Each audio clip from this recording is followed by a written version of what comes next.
नमस्कार, आप देख रहे हैं करनाल ब्रेकिंग न्यूज़। मैं हूं आपके साथ हिमांशु नारंग और आप देख सकते हैं कि फ़िलहाल हरियाणा के पूर्व मुख्यमंत्री चौधरी भूपेंद्र सिंह हुड्डा करनाल पहुंचे हैं। उनके साथ पूर्व विधानसभा स्पीकर कुलदीप शर्मा भी हैं और तमाम जो कांग्रेस के नेता हैं वो भी हैं, जो समाज सेवी हैं। जीत राम, उनकी पत्नी का निधन पिछले दिनों हो गया था और उनसे मुलाकात करने के लिए, यहाँ पर शोक प्रकट करने के लिए चौधरी भूपेंद्र सिंह हुड्डा पहुँचे हैं। और आज जो कृषि कानून है उन पर फ़िलहाल रोक लगा दी गई है सुप्रीम कोर्ट की तरफ से और 4 सदस्यीय कमेटी बनाई गई है। उस पर भी चौधरी भूपेंद्र सिंह हुड्डा का क्या कहना है वो भी हम जानने का प्रयास करें। लेकिन आप फ़िलहाल तस्वीरों में देख सकते हैं कि भूपेंद्र सिंह हुड्डा यहाँ पहुँचे हैं। उनके साथ जो और तमाम कांग्रेस के नेता हैं वो भी पहुँचे हैं और वो जीत राम जो समाज सेवी हैं, उनकी पत्नी का निधन पिछले दिनों हो गया था और वहाँ पर शोक व्यक्त करने के लिए पहुँचे हैं। मौजूद हैं हरियाणा के पूर्व मुख्यमंत्री चौधरी भूपेंद्र सिंह हुड्डा जी। सुप्रीम कोर्ट ने रोक लगा दी है और 4 सदस्यीय कमेटी बनाई है कृषि कानूनों को लेकर। अभी मैंने देखा नहीं क्या ऑर्डर है सुप्रीम कोर्ट का। कोई भी बात कहने से पहले मैं पहले सुप्रीम कोर्ट का ऑर्डर देखूंगा। लेकिन जो किसानों की जहाँ तक सवाल है, उनकी मांग है, उनकी बिल्कुल जायज़ मांग है और सरकार को स्वयं जो है ये वापस लेने चाहिए, क्योंकि ये किसान के हित में नहीं है जो कानून। तो कृषि में जो हुआ, शिमला में जो कुछ हुआ, उसको लेकर क्या कहेंगे सर?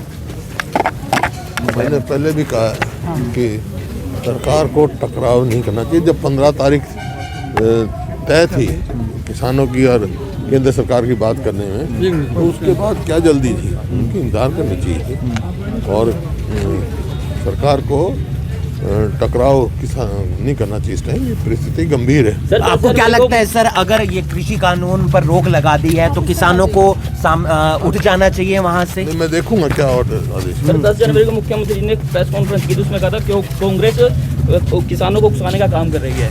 क्यों किसान क्यों बैठे हैं सड़कों पे? किसने फैसले बनाए? ये किसने कानून बनाए? बीजेपी ने बनाए हैं। ये उकसाना काम तो बीजेपी कर रही है। जब इतनी परिस्थिति गंभीर है तो ऐसी स्थिति में ये बयान देना 15 तारीख को जब बैठे हैं कि भाई कानून वापस नहीं होंगे और ऐसी स्थिति में जनसभा करना, अभी देखो इंतजार करो, परिस्थिति गंभीर है।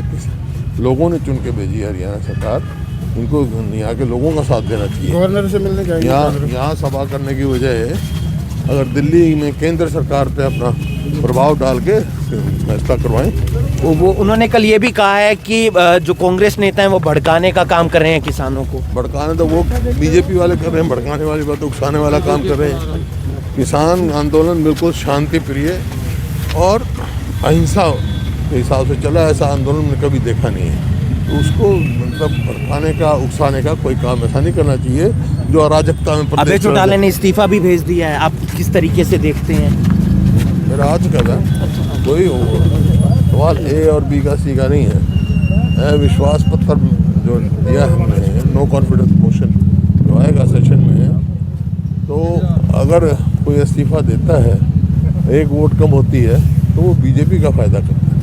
तो हमारे साथ थे चौधरी भूपेंद्र सिंह हुड्डा, जो इस समय प्रतिपक्ष के नेता भी हैं। उन्होंने साफ कहा है कि पहले वो उस पूरे जो सुप्रीम कोर्ट की तरफ से आदेश आया है उसको देखेंगे, उसको पढ़ेंगे और उसके बाद क्या कुछ उस पर बयान देने चाहिए वो दिए जाएंगे। लेकिन कल हरियाणा के मुख्यमंत्री मनोहर लाल खट्टर ने ये बात कहा था कि कांग्रेस के नेता, कांग्रेस के तमाम जो लीडर हैं वो भड़काने का काम कर रहे हैं, उकसाने का काम कर रहे हैं किसानों को। उस पर चौधरी भूपेंद्र सिंह हुड्डा ने निशाना साधा है और उन्होंने कहा है कि बीजेपी भड़काने का काम कर रही है। ऐसे में यहाँ पर बीजेपी को ये कार्यक्रम नहीं करना चाहिए था। और अगर बात की जाए और नेताओं की, तो आप देख सकते हैं कि फिलहाल वो यहाँ पर एक शोक प्रकट करने के लिए पहुँचे थे। इस वीडियो को आप ज़्यादा से ज़्यादा शेयर कीजिए। हम आपको जो तस्वीरें हैं वो करनाल से दिखा रहे हैं, जहां पर चौधरी भूपेंद्र सिंह हुड्डा पहुंचे हैं, पूर्व मुख्यमंत्री हैं।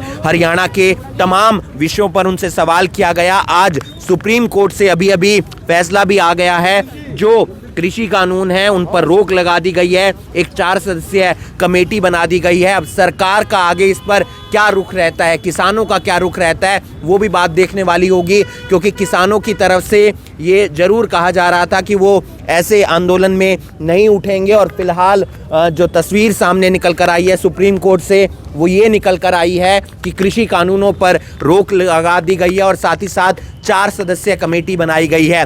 सरकार का क्या रुख रहता है, सरकार के मंत्री आगे क्या कुछ बोलते हैं, ये बात देखने वाली होगी। और साथ ही साथ किसान क्या अब इस आंदोलन को खत्म करके चले जाएंगे, क्या वो सुप्रीम कोर्ट पर भरोसा जताएंगे जो सुप्रीम कोर्ट ने अपनी बात रखी है। फिलहाल 4 सदस्यीय जो कमेटी है वो बनाई गई है। कौन कौन 4 सदस्य हैं वो भी मैं आपको एक बार बता देता हूं, क्योंकि इस समय जो सबसे बड़ा मुद्दा है वो कृषि कानूनों का ही चल रहा है। 4 सदस्यीय कृषि कानूनों पर कमेटी बनाई गई है, जिसमें जितेंद्र सिंह मान हैं, प्रमोद जोशी कमेटी में शामिल किए गए हैं। उसके अलावा अशोक गुलाटी जो कृषि अर्थशास्त्री हैं वो भी कमेटी में शामिल किए गए हैं। 4 सदस्यीय ये कमेटी बनाई गई है। आगे क्या कुछ रहता है ये जरूर देखने वाली बात होगी, लेकिन भूपेंद्र सिंह हुड्डा ने क्या क्या कहा वो हम आपको एक बार विस्तार से बता देते हैं। क्योंकि कल हरियाणा के मुख्यमंत्री मनोहर लाल खट्टर ने कहा था कि कांग्रेस के तमाम नेता उकसाने का काम कर रहे हैं किसानों को, और उस पर भूपेंद्र सिंह हुड्डा ने जवाब दिया है कि कांग्रेस के नेता उकसाने का काम नहीं कर रहे, वो भड़काने का काम नहीं कर रहे हैं, बल्कि बीजेपी के नेता भड़काने का काम कर रहे हैं, तभी इस रैली को आयोजित किया गया। और साथ ही साथ अगर जो अभय चौटाला ने कल एक पत्र लिखा है विधानसभा स्पीकर को और ये कहा है कि 26 तारीख तक अगर कृषि कानून वापस नहीं लिए जाते हैं तो वो मेरा इस्तीफा समझा जाए, उस पर भूपेंद्र सिंह हुड्डा ने कहा है कि इसका फायदा बीजेपी को होना है। इस वीडियो को आप ज्यादा से ज्यादा शेयर कीजिए। लगातार राजनीति कृषि कानूनों पर होती हुई नजर आ रही है। आगे क्या कुछ कृषि कानूनों पर अपडेट आती है उसके लिए आप जुड़े रहिए करनाल ब्रेकिंग न्यूज के साथ। नमस्कार। कानूनों पर रोक लगा दी गई है सुप्रीम कोर्ट की तरफ से, तो आप एक कांग्रेस के नेता हैं, विधायक भी रह चुके हैं, किस तरीके से देखते हैं सुप्रीम कोर्ट के इस फैसले को? देखिए, सुप्रीम कोर्ट का मैं धन्यवाद करता हूं कि उन्होंने अपने फैसले में और फैसले से पहले जो ऑब्जर्वेशंस की उसमें स्पष्ट रूप से था कि किसानों की मांगों के प्रति सुप्रीम कोर्ट ने संवेदना दिखाई। सुप्रीम कोर्ट को कोई जवाब सरकार नहीं दे पाई। सुप्रीम कोर्ट ने पूछा ये बुजुर्ग, महिलाएं, बच्चे ठंड में बैठे हैं तो आपने क्या किया, क्यों नहीं इनसे डायलॉग की बात? तो मैं, जहाँ तक सुप्रीम कोर्ट का सवाल है, सुप्रीम कोर्ट ने इंटरवीन किया है, इन कानूनों को रोक लगाई है, तो कहीं ना कहीं ये बात जो किसानों की है, कह रहे हैं जो कि ये कृषि कानून किसानों के खिलाफ है, इस बात पर एक सुप्रीम कोर्ट की मोहर सी लग गई है। हालांकि अंतिम फैसला भी होगा, लेकिन रोक लगाना इटसेल्फ इस बात को दिखा रहा है कि सुप्रीम कोर्ट ने ये अप्रिशिएट किया है, इस बात को पहचाना है कि सरकार ने जो कानून बनाए वो गलत है और उनको या तो दोबारा विवेचना उन पर होनी चाहिए, उन पर दोबारा चर्चा होनी चाहिए। सुप्रीम कोर्ट ने ये भी सजेस्ट किया है कि एक पैनल बनाया जाए और पैनल बना के दोबारा किसानों को पार्टी बना के किसानों की राय लेके इस कानून के संशोधन में या कानून को बदलने में या कानून को रद्द करने में बात करने की आगे बात बढ़ाई है। इस चीज़ का तो मैं स्वागत करता हूँ। लेकिन जहाँ तक किसान की बात, किसान की मांग है कि तीनों कानून रद्द होने चाहिए। इससे कम, वो 7 दौर 8 दौर की बात हो चुकी है, इससे कम बात पे वो माने नहीं। आज किसानों ने भी कहा है कि सुप्रीम कोर्ट का जो फैसला आया है उसकी रूह से वो अपनी जो उनकी संचालन समिति है उसमें बैठकर चर्चा होगी, फैसले का क्या स्वरूप है, फैसले के क्या परिणाम होंगे, सारी बात पर चर्चा होगी।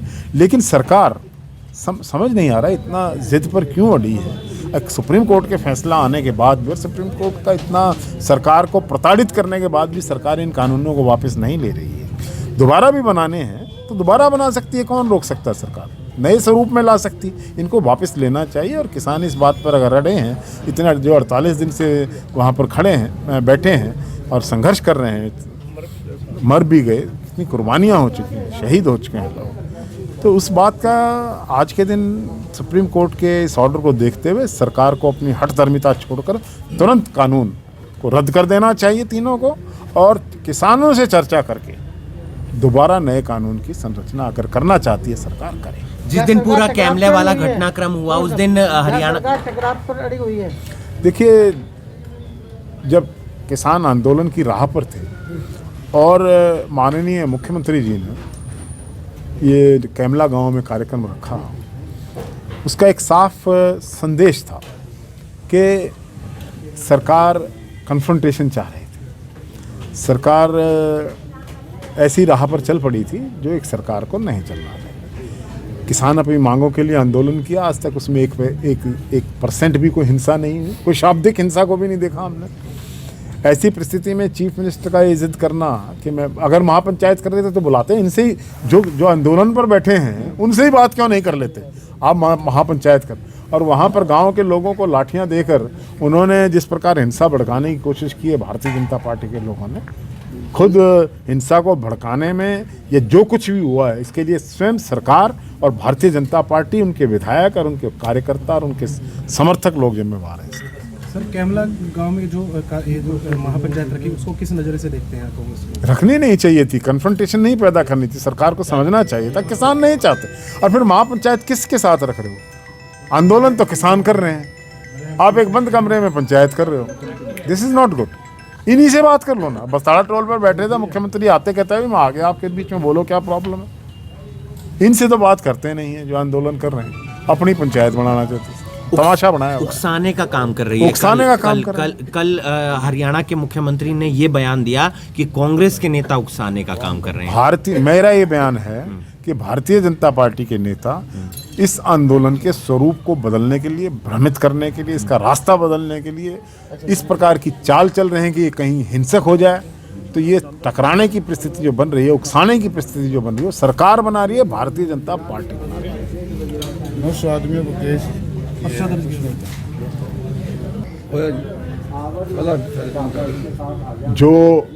जो कुछ भी वहाँ पर केस दर्ज किए हैं, तो हम तो इन केसेस को फेस करेंगे, इनके साथ खड़े हैं किसानों।